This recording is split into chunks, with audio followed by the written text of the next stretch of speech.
क्रमांक 1 असा आहे जो की प्रश्न पहिला, विद्युत कायदा 2003 मध्ये एकूण किती कलमे आहेत? तर याचं जे उत्तर आहे मित्रांनो ते आहे ऑप्शन नंबर अ, जे की 185 कलमे. तर जो विद्युत कायदा 2003 आहे यामध्ये जे आहेत एकूण 185 कलमे आहे. तर ऑप्शन नंबर अ हे याचं उत्तर आहे. त्यानंतर आपला प्रश्न क्रमांक 2 असा आहे. पुढील प्रश्न दुसरा, भारतामध्ये इलेक्ट्रिसिटी बोर्डची किती रिजनमध्ये विभागणी केली आहे? तर किती रिजनमध्ये विभागणी झालेली आहे? तर याचं उत्तर आहे ऑप्शन नंबर ब, जे की 5 विभागामध्ये जे की भारतामध्ये इलेक्ट्रिसिटी बोर्डची जी की विभागणी केली गेलेली आहे. ऑप्शन नंबर ब हे याचं उत्तर होईल. त्यानंतर प्रश्न क्रमांक 3 असा आहे, अर्ज प्राप्त झाल्यानंतर किती दिवसाच्या आत ग्राहकास विद्युत जोडणी मिळणे आवश्यक असते किंवा मिळते? तर याचं उत्तर आहे ऑप्शन नंबर क, जे की 1 महिना. तर एका महिन्याच्या आत जे आहे अर्ज प्राप्त झाल्यानंतर जे की ग्राहकास विद्युत जोडणी मिळणे आवश्यक असते. ऑप्शन नंबर क हे याचं उत्तर होईल. त्यानंतरचा प्रश्न क्रमांक 4 आपला पुढील, कमी दाबाचे रूपांतर जास्त दाबावर करणाऱ्या ट्रान्सफॉर्मरला काय म्हणतात? तर काय म्हटलं जातं? तर याचं उत्तर आहे ऑप्शन नंबर ब, जे की स्टेप अप असं जे आहे जे की त्याला म्हटलं जातं. कमी दाबाचे रूपांतर जास्त दाबावर करणाऱ्या ट्रान्सफॉर्मरला ऑप्शन नंबर ब हे याचं उत्तर होणार असेल. तर मित्रांनो आपण सर्व काही जे सिलेबस आहे विद्युत सहाय्यकचा तो आपण परिपूर्ण आपल्या लेक्चरद्वारे आपण कव्हर करणार रेग्युलरली आपल्या सिरीज मार्फत. त्यामुळे मित्रांनो तुम्ही आपले रेग्युलरली व्हिडिओ पाहत चला.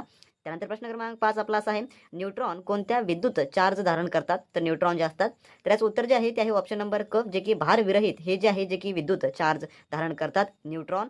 ऑप्शन नंबर क हे याचं उत्तर होणार असेल.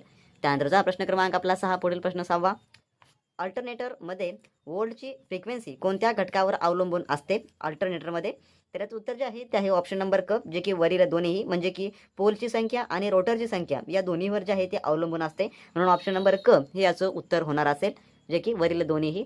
त्यानंतरचा आपला प्रश्न क्रमांक 7 असा आहे पुढील, कोणत्या ट्रान्सफॉर्मरमध्ये एकाच वाइंडिंग प्रायमरी व सेकंडरी वाइंडिंग म्हणून कार्य करते? कोणत्या ट्रान्सफॉर्मरमध्ये? तर याचं उत्तर जे आहे ते आहे ऑप्शन नंबर अ, जे की ऑटो ट्रान्सफर. तर ऑटो ट्रान्सफरमध्ये जे आहे जे की एकाच वाइंडिंग प्रायमरी व सेकंडरी वाइंडिंग म्हणून जे आहे ते काम करते. तसं मित्रांनो तुम्हाला जर महावितरण भरती 2023-24च्या जे की परिपूर्ण तयारीसाठी जर मित्रांनो एक्सपेक्टेड क्वेश्चनचे टेस्ट किंवा नोट्स हवे असतील किंवा मित्रांनो तुम्हाला टेक्निकल जे की सब्जेक्ट टू रिलेटेड असेल त्याची तुम्हाला जर MCQ क्वेश्चन बँक हवा असेल तर मित्रांनो लगेच तुम्ही आपल्या व्हॉट्सअपशी कॉन्टॅक्ट करून घ्या. डिस्क्रिप्शन बॉक्समध्ये मित्रांनो त्यांची ऑफिशियल लिंक देण्यात आलेली आहे, ज्यामध्ये महावितरण विभागाचा जेवढा काही सिलेबस आहे तो संपूर्ण काही त्यामध्ये आपण कव्हर केलेला आहे. आणि सोबतच तुम्हाला त्या ठिकाणी टेक्निकल क्वेश्चन्समध्ये तुम्हाला त्या ठिकाणी त्यांचं सोल्युशन देखील व एक्सप्लेनेशन सोबत देखील माहिती देण्यात येणार आहे मित्रांनो, जेणेकरून तुमचा परिपूर्ण अभ्यासक्रम हा त्याद्वारे कव्हर होणार असेल. तर तुम्हाला ते मिळवायचं असेल तर मित्रांनो नक्की आपल्या तुम्ही व्हॉट्सअपवरची कॉन्टॅक्ट करा. डिस्क्रिप्शन बॉक्समध्ये लिंक देण्यात आल्यानंतर तुम्हाला फ्रीचे मॉक टेस्ट सॉल्व्ह करायचे असतील तर फ्रीच्या मॉक टेस्टसाठी तुम्ही आपला टेलिग्राम ग्रुप जॉईन करून घ्या मित्रांनो. टेलिग्राम ग्रुपची लिंक देखील डिस्क्रिप्शन बॉक्समध्ये प्रोव्हाइड करण्यात आलेली आहे. टेलिग्राम ग्रुपवर तुम्हाला सर्व काही वेळोवेळी फ्रीचे मॉक टेस्ट उपलब्ध व परीक्षांचे सर्व काही अपडेट मित्रांनो प्रोव्हाइड केले जात असतात. त्यानंतर पाहूया आपला पुढचा प्रश्न, जो की प्रश्न क्रमांक 8 असा आहे, ट्रान्सफॉर्मरचा no load current full load करंटच्या किती टक्के असतो? तर नो लोड करंट हा फुल लोड करंटच्या किती टक्के असतो असा प्रश्न आहे. तर याचं उत्तर आहे ऑप्शन नंबर जे की ब, 1 ते 3% एवढा जो आहे तो असतो, 1% ते 3%पर्यंत.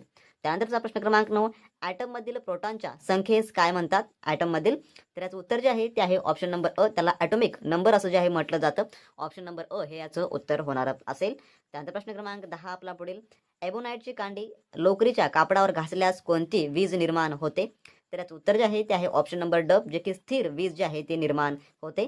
त्यानंतर प्रश्न क्रमांक 11 आपला, ओहमचा नियम खालीलपैकी कोणत्या घटकावर आधारित आहे? ओहमचा नियम तर याचं उत्तर आहे ऑप्शन नंबर ड, जे की वरील सर्व, ज्यामध्ये विद्युत दाब, विद्युत प्रवाह आणि विद्युत विरोध या सर्वावर आधारित जो आहे तो ओहमचा नियम आहे. त्यामुळे जे आहे ऑप्शन नंबर ड याचं उत्तर होणार असेल. त्यानंतरचा आपला प्रश्न क्रमांक 12वा पुढील प्रश्न, विजेच्या वहनाला विरोध करणाऱ्या मात्र प्रवाह वाहू देणाऱ्या पदार्थास काय म्हणतात? तर याचं उत्तर जे आहे ते आहे ऑप्शन नंबर क, जे की सेमी कंडक्टर असं जे आहे त्याला म्हटलं जातं, जे की विजेच्या वहनाला विरोध करणाऱ्या मात्र प्रवाह वाहू देणाऱ्या पदार्थास. त्यानंतरचा प्रश्न क्रमांक आपला पुढील 13वा असा आहे, खालीलपैकी कोणता पदार्थ हा सेमी कंडक्टर आहे? सेमी कंडक्टर कोणता पदार्थ आहे? तर याचं उत्तर आहे ऑप्शन नंबर ड, जे की सिलिकॉन. सिलिकॉन जो आहे तो एक सेमी कंडक्टर आहे. त्यामुळे ऑप्शन नंबर ड हे याचं उत्तर होणार असेल. त्यानंतर आपला प्रश्न क्रमांक 14वा असा आहे, जगातील सर्वात वेगवान सुपर महासंगणक कोणत्या देशाचा आहे किंवा कोणत्या देशाने निर्मित केलेला आहे? तर याचं उत्तर आहे ऑप्शन नंबर अ, जे की अमेरिका या देशाने जे की जगातील सर्वात वेगवान सुपर महासंगणक जे की तयार केलेला आहे. त्यानंतरचा आपला प्रश्न क्रमांक 15 असा आहे, सेलचे डॅश व डॅश हे 2 प्रकार आहेत.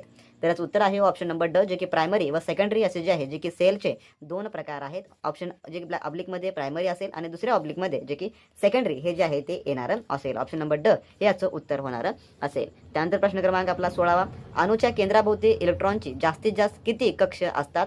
तर याचं उत्तर आहे ऑप्शन नंबर ड, जे की 7 कक्ष असतात, जे की अणुकेंद्रा